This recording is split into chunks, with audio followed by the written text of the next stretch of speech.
Trump की क्या विश्वसनीयता है। देखिए, वो अमेरिका के प्रेसिडेंट हैं, हमारे साथ उनके दोस्ताना रिलेशंस भी हैं, लेकिन आपको एक उदाहरण देती हूं 2019 का। मेरे ख्याल से जुलाई 2019 में इमरान खान के बगल में बैठ करके डोनाल्ड ट्रंप ने कहा था कि भाई मुझसे कहा गया है कि कश्मीर में मध्यस्थता कर लीजिए, लेकिन उसके अगले ही महीने क्या हुआ, 370 को भारतीय सरकार ने हटा दिया।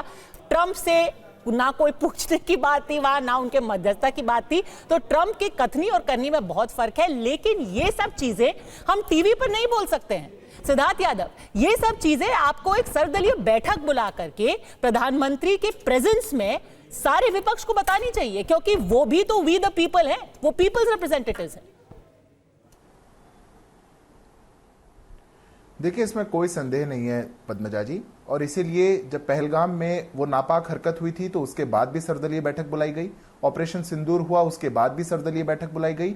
देश के जो भी लोग इस ऑपरेशन से जुड़े हुए हैं, चाहे फिर वो सेना है हमारी देश की, या फिर हमारे देश का विदेश विभाग है, देश के प्रधानमंत्री स्वयं है, अलग अलग विषयों पर समय पर पूरी जानकारी देश के सामने भी, विपक्ष के सामने भी रखी जा रही है। कोई दो राहें नहीं है, और फिर से होगी, सर्वदलीय बैठक होगी, सभी विपक्ष के नेताओं को कॉन्फिडेंस में लिया जाएगा। पर मैं दो बातें बड़ी ससम्मान कहना चाहता हूं। आपने, प्रधानमंत्री ने क्या बोला और क्या नहीं बोला, उस पर आपको कितना विश्वास है तो देश देख रहा है। ट्रंप से बहुत प्यार है आपको, ट्रंप की बात को लेकर के आप चाहते हैं कि ऐसा हो जाए और वैसा हो जाए, या अमेरिका का राष्ट्रपति ने कह दिया या दूसरे देश के राष्ट्रपति ने कह दिया, उसकी चिंता बहुत हो रही है। आज भारत ने एक इतना पराक्रमी में काम किया, हमने ऑपरेशन फ्रीडम हमारी सेनाओं को दिया। हमारी सेना तय करेगी कब उसको हमला करना है और कब हमला नहीं करना है। हमारी सेना तय करेगी कि किस रात में कितना अंदर घुस के, किसके घर में घुस करके उसको बम मारना है, कब उसको सीज फायर करना है। यह भारत के नेतृत्व ने अधिकार, देश के लोगों ने अधिकार हमारी सेना को दिया है, और वो अधिकार अगर सेना के पास है तो सरकार को और सेना ने मिलकर के आकर के आपको बताया कि हमने ऐसा किया, पर उसका विश्वास नहीं करेंगे। विपक्ष क्या बोलेगा? विपक्ष बोल रहा है ऐसा आप खंडन नहीं करेंगे, प्रधानमंत्री एक तरफा बात कर रहे हैं। अरे आप क्या बात कर रहे हैं, उसको देखा आपने? भारत ने पहली बार पीओके को छोड़िए, इंटरनेशनल बॉर्डर को क्रॉस करके भावलपुर में बम गिराया। आपने विपक्ष के मुंह से सुनी है बात? कभी आपने सुनी कि विपक्ष ने आकर एकजुट होकर कहा हो कैसे हमारे एयर डिफेंस सिस्टम ने हर चीज को कम कर दिया हो? रैलियां निकालना चाह रहे हैं आप पुरानी चीजों को लेकर के, पुरानी बातें बहुत कही जाएंगी, तो वो दिन नहीं है आज के। आप अभी रागिनी जी कह रही थी कैसे द्विपक्षीय वार्ता को लेकर के रायता फैला दिया अंतरराष्ट्रीय। ये रायता तो कैसे 1 जनवरी 1948 में किसने फैलाया था, उस पर जाकर के पूछिएगा। कौन यूएन में लेकर के गया था कश्मीर को, उस पर जाके पूछिएगा। भारत का बिल्कुल क्लियर स्टैंड है, टेरर और टॉक एक साथ नहीं चलेगी, डॉक्टर और पानी एक साथ नहीं बहेगा। ट्रंप पर विश्वास है, प्रधानमंत्री की बात नहीं होगी, तय हम करेंगे, फैसला हमारा होगा कब हमला करना है, कब रुकना है। ना कांग्रेस पार्टी से, ना किसी और लोग से, ना विदेश के किसी नेता से। ये देश की सेना को तय करना है। 1 मिनट आपकी बारी हो गई, मैं ये सुनाना चाहती हूँ पद्मजा। सेना की कमजोरी के कारण मित्रों समस्या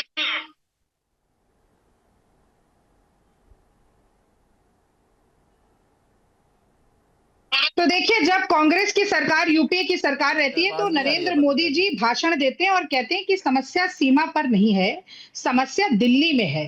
और मुझे ऐसा लगता है कि ये समय का न्याय है कि आज उलटवासी हो गई है। और आज देश का मूड क्या है पद्मजा, ये समझना कोई रॉकेट साइंस नहीं है। जनता कह रही है कि हम हारे नहीं क्योंकि हमारी सेना बहुत मजबूत थी, और हम जीते नहीं बीच में अचानक सीज फायर हो गई क्योंकि हमारा देश का नेतृत्व कमजोर था। और ये अचानक नहीं हुआ कि पूरा देश अचानक इंदिरामय हो गया और सब लोग इंदिरा गांधी की बात करने लगे कि किस तरह से दृढ़ संकल्प और कुशल नेतृत्व के कारण न सिर्फ पाकिस्तान के टुकड़े टुकड़े हुए, पाकिस्तान छिन्न भिन्न हुआ, बल्कि 93,000 सैनिकों का आत्मसमर्पण हुआ, जो द्वितीय विश्व युद्ध के बाद सबसे बड़ी संख्या थी। पर बात यह है कि नरेंद्र मोदी जी का जो भाषण था ना, उसमें भी वही बात देखने को मिली जो आज भाजपा के प्रवक्ता की शैली में है कि सेना के शौर्य के श्रेय को लपक लो और उसका राजनीतिक फायदा उठाओ। कैसे? पुलवामा के नाम पर नरेंद्र मोदी जी वोट मांग चुके हैं, ये बात किसी से छिपी हुई नहीं है। और हमने तो आज देखिए, देश मोदी जी के साथ था, पूरा विपक्ष बिना शर्त के मोदी जी के साथ था। हमने दोनों कांग्रेस पार्टी के सीडब्ल्यूसी की मीटिंग के रेजोल्यूशन में ये बात कही कि हम बिना शर्त के मन, वचन और कर्म से भारत सरकार, ठीक है, तो आप कह रहे हैं कि सीज़फायर करके हमने कमजोरी का पहचान दिया, कंधे से कंधा खड़े हुए, हमने कमजोरी की पहचान दिया। पर जहां तक ट्रंप का सवाल था, ट्रंप आप मान रहे हैं कि ट्रंप की बातों पर विश्वास नहीं करना है, जो हमारा देश कह रहा है वो सही है। जो मैं कह रही वो कह रही हूँ, मेरी बातों को आप तोड़िए मरोड़िए नहीं। मैं ये कह रही हूँ, हम कैसे मान लें कि मोदी सरकार जिम्मेदार नहीं है?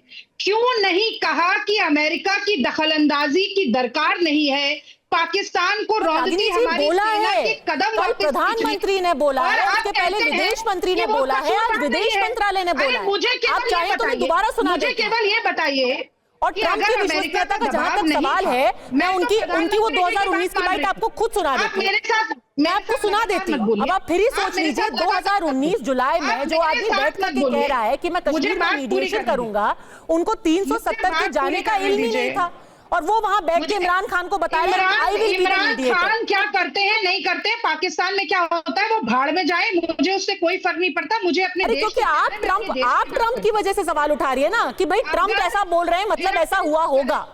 फिर वही बात कर रहे हैं। मैं आपसे ये कह रही हूँ कि ट्रंप अगर सीज फायर की घोषणा करते हैं, अगर अमेरिका का कोई दबाव नहीं था, तो हमने सीज फायर क्यों की, ये बताया जाना चाहिए विपक्ष को, देश को, कि नहीं बताया जाना चाहिए?